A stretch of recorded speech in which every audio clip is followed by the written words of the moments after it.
Hey everybody, it's Neil, and check out what I have here. I have the TKB, whatever it is, but anyway, it's key locks. It's little locks. So let's look at one of these here. This is my little tool shed of compartment here. So it's a safety lock and a safety padlock. So this would be good if you have like a storage unit that you need to lock people out of, or any reason like that. It's just here. You got a little key for it. And so this is it here. It says locked out.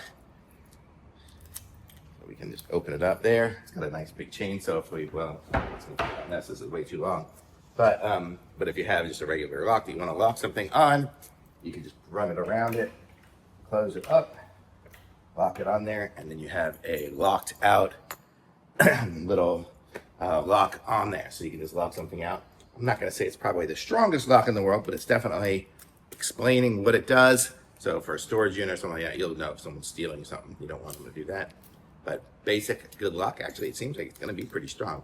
So there we go. And it's got the keys. Comes with 2 keys. And this one I got a set of a bunch of them here. So it came with 5 of them. So here are the other ones. So super cool. I like it. Thumbs up.